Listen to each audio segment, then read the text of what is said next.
So this week's episode of the Any Given Run Day, we've actually got rid of Sean. We decided we'd have a good time without him. We have got the fireside chats with two of the elite who tried to kill me this morning on a run out in Hout. Ger Anto, very welcome back to the podcast. Thanks very much. What were you saying about Matt before we recorded? You went very quiet when I hit the button. I didn't go quiet. I said, Anto went quiet. I said, if Anto has something to say about him, he should say it to his face. No, I would. I always say it to his face. And Matt's what he good. was saying about Matt was completely offhand. You had him on last week on the podcast. Matt's a lovely guy. I was defending him, hence the picture behind me of Matt. And it was Anto that put him down. Yeah, so I think Anto should need to defend what he had to say about him. Sorry, Matt. There we go. But on this week's episode of the podcast, it is kind of the year in review. We're looking at what's been a fantastic year, both for you two guys, a few DNFs, a few wins. It's been an amazing year. We have to touch on what happened in Antarctica. That was your most recent adventure. That was my most recent. I just to clarify before that the DNF was Anto's. I did not get DNF this year. I didn't race as much as previous years, but I did not get the DNF. You know, he was the most wonderful guide, the most wonderful friend, but the DNF is his. Merry Christmas, Anto. I'll own it. All right, someone has to own it.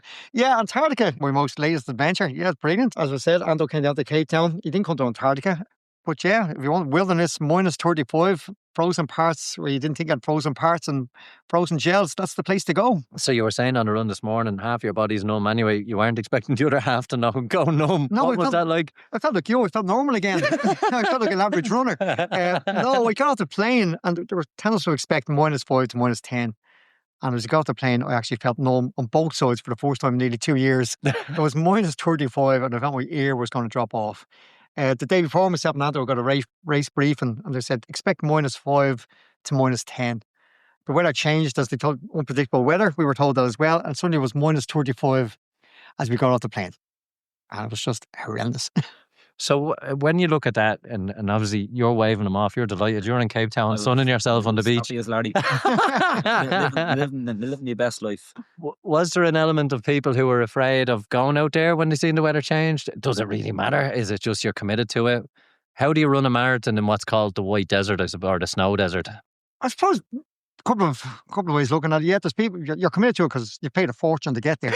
Like that's one reason. One reason that you paid your money, even like my luggage didn't arrive, and when it wasn't arriving, I was still, I'm going down. Like I paid the money, I'm not going. But yeah, you get down. An awful lot of people on the day actually dropped from the full down to the half. Okay. It was just so cold. All right. Yeah, I don't know. You're there, you get into it. Look, it wasn't for me. It was, I think it was 3 hours 50. It wasn't particularly. I ended up winning at 3 hours 50, so that tells you what standard you're at. Yeah. As Anto will contest, there's Red Bull athletes, there's loads of sponsors athletes with you as well. And everybody's just trying to get through it. Like, but I'd say from maybe the first hour on, people are just walking through it. Like, it was that cold. Yeah. It's cold you'll never experience. I've ran in the Alps. I've ran the Alps in shorts in minus 5, minus 10, and you get through it. Yeah. And we had talked about it the day before, going, what do you wear? Like, I was in 2 pairs of leggings. I was in a pair of Celpets. I was in 2 compression, long sleeve compression, 2 short sleeve compression. My long sleeve Donadea 50k top. All right. Yes, you know, I was threatened if I didn't wear it. But no one would have given you a hat. Yeah. It's funny. I was told to wear my Donadea hat as well, but I gave that away. Yeah, someone else took it. But we had our buffs on. Like it was so cold. But you do like an hour in, like if you stop, you're going to seize up. And it's just a case of keep going. And it is a case of, and there's plenty of times like because it's in loops. It was a 10 loops course, and like 1 minute like it was so cold. I remember like I had to chew gum as I run from my saliva and my swallow because my swallow's damaged.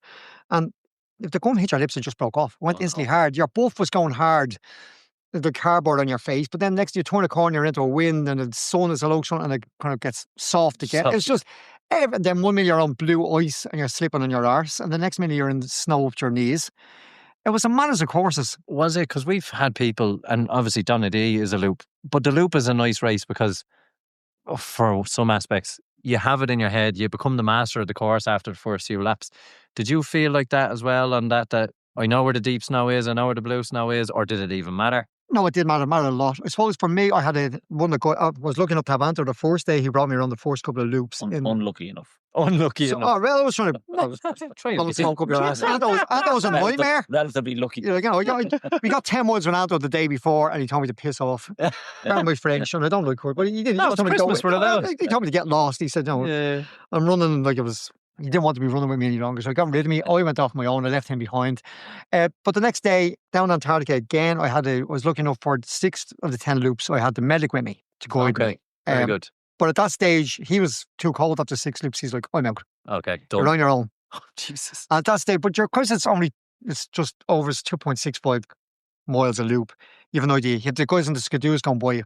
Because my vision's gone, as we've discussed before. So my vision's gone.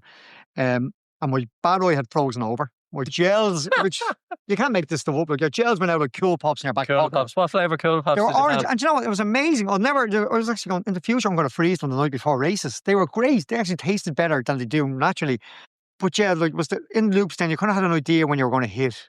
Okay. We're going to hit that bit of ice because it was blue ice, and then you're going to hit the snow, or you're going to hit the sludge, and it just depended which way the sun was hitting it, and you knew there was going to be a low sun here, so you had no idea. So if you had been out like in an out and back course, it would have been harder. So the loops definitely helped. Of all the races you've run, was that an experience to remember? As in, you put your name, you've done a lot of big races, but the fact that you land on an A340 on ice and then you're out in blizzards running in layers and you can't see a thing anyway, never mind being in the desert. Is it up there as one of those things that you're like, that was amazing? Oh yeah, absolutely. There's plenty of things that they're amazing for different reasons. Like Donadea is always amazing deal for the atmosphere. Like anybody who does Donadea, they do it because it's Donadea. It's like it's like as a cult following at the moment, and it's great. It's like you have your friends. Well, they have a good cult leader, don't they? They do. David Koresh. David Koresh here himself. Follow me to the promised land. But it's great. Like Donadea's great because and Donadea's always been one of my favourite races each year because you get to see 300 of the guys at your level. Yeah. Okay. And that's what's great about Donadea. And it's over in 5 hours. Yeah. And everybody's under pressure to get in, and everybody's under the same kind of pressure. Then Dublin, I loved them because it's a hometown race. Last 2 years, even more so, it means more to me running around because the support I get from runners, friends, and supporters out there, and the race committee. But Antarctica, it was always on. I remember looking at maybe 5 or 6 years ago when Sean Tobin won the Antarctica Marathon. Okay, yeah. And he won it it was Sean Tobin, was it? Yeah. Sean Tobin. And Sean done it was a different course, it was a different day. But I remember looking at going, that's the race for me. Yeah. I had a couple of friends that had done North Pole, but less than like 200 people had ran the Antarctica. Yeah. And as it turns out, like I'm one of 12 who have actually won a marathon in Antarctica now. And like that was, for that reason, you're kind of go, this is a wasteland. As you said, it's a white desert. Nobody goes there. Like if we want to go to know before, we can go and see the reindeer tomorrow. Like there's people going up there in December. Santa Claus. Everybody's going up. Like you can get your Jet 2 flight up to the North Pole. But who's going down to Antarctica? It's 6 hours away by that big Airbus from Cape Town. It's a different continent. It's amazing. So yeah, going down there and just seeing the wilderness. I remember looking around and thinking, if the aliens want this, they can have it. They can have it. Take it. Because if people say, oh, the aliens are down there, you guys don't, they're welcome to it. It's minus 35. There's nothing down here. It's it's just nothing. And you have a time limit when you land, isn't it? It's 8 hours. But when they land, it's, as you know yourself as a pilot, they have the same amount of flying time. Yeah. And they have to be on and off the snow in 8 hours. That's it. So they're saying to people, you're 7 hours in, you're on the plane. People come from a mile left, you're on the plane. It doesn't matter. Doesn't matter. You have to be off. So they're getting down there. Look, as I said, I arrived, I had 1 pair of leggings on. I ended up with 2 pairs of leggings and a pair of salopettes. And instead of 2 layers, I had 5 layers on. There was people, it was so cold. Like, lads were putting their tracksuit bottoms they were going to put on after the race. They were putting on. Like 3 pairs of gloves. You're thinking 2 pairs on to take a chair and your hands were freezing. Like, it's stuff that, until you experience it, it's hard to even get across a bit or explain. Yeah. You try to explain, I would explain to people and show photos, and we're looking at photos this morning. But it is, until you experience it, it's just a different world. Anto, we've seen a lot of people getting involved in running in the last couple of years. This year in particular you've seen a lot of events. You've seen a lot of people crossing a lot of finish lines. You've even seen me attempt to done Chocolate 10K at once, which was a rare sighting for me. Well, we saw you finished. I finished anyway. What do you think the year has been in terms of running around the country and even for your own race now in past and present and looking into the future? How is running and how has it been this year? I think this year has been a big year for running. As you see, all the events being sold out, Dublin and Belfast and all the ballots. So it's been a big year. I think we've done, I think, over 300 races, time trial races this year.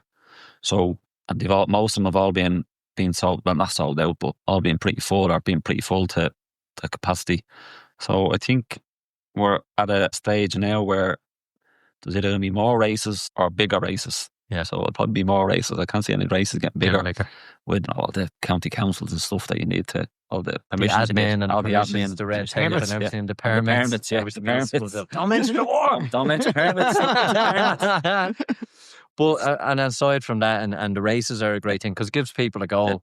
But as we did this morning, we went out for a run. We tried to kill Ger. We couldn't do it between the two of us. Sure, we're skiing. We should have went skiing. Well, we nearly broke both our fucking ankles. Yeah.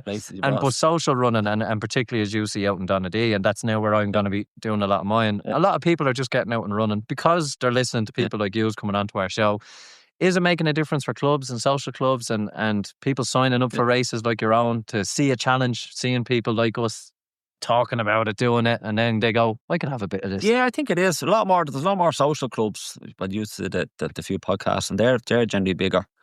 And you can see with Donadea as well, there's a lot more of the clubs. Like you see, there's 20 from Inner City, there's loads from Coolock, there's loads from the Libos. Yeah. Cherry Orchard. There's loads from Cherry Orchard. There's loads. So there's always loads. Instead of like 1s and 2s clubs, there's loads. So you see all those. Definitely, the clubs are definitely getting bigger. You know. Yeah, and it's notable today, and I don't know why, and he's not here to answer for himself. Well, one, Sean isn't here, but Gary Reinhardt didn't show up for a run this morning. Jerry, what's going on? I have no idea. I said that fella's still in bed. Yeah. You know, Gary doesn't like the cold. He doesn't like the rain. He doesn't like the sun. He doesn't like spring, summer. I heard he actually doesn't like people. I had that rumor too. I had that rumor he wasn't even a runner. Or maybe his people don't like him. Could be that. Could be Neil Wynn for all of us. Yeah. But it was a good one for me to be away, to be back out in Hout. I haven't been out in Hout in 3 years, and that's probably the longest run I've done in about 2 years. I'm glad you called it a run. It didn't feel like it at the time. It felt like survival. But it is good as people look into Christmas. A lot of people are going to start this new year, new me stuff. They're going to be picking races. They're going to be trying to better themselves and a lot of people probably feel very guilty over Christmas because food and because of this, and I haven't run, and I'm probably one of them. I haven't trained. What's your advice for people as they're sitting down? They're probably prepping their dinners and everything else. They're listening to us. They're thinking, what am I going to do for the new year? How am I going to set my goals? What advice do you have for people for the new year and as they take on challenges into 2026? Well, my advice first is not to go eating with you. You've had 2 boxes of roses, 6 sausages, 3 rolls of white black and white pudding, 4 slices of bread, a couple of trifles. Yeah, and that's all you offered me. I know. Well, you're a bit mean now. It's supposed to be Christmas. You're fine with the kids. Just make some boxes. The kids are running scared with the sweets. They're after hiding them under their beds. Take away the Halloween food. If I was dressed up as the Grinch. You are dressed as the Grinch. No if about it. What do you think though for the years going ahead and events? Because we have the 50k coming up in 53 days. 53 days. So anyone who's not training, be nervous. Yeah.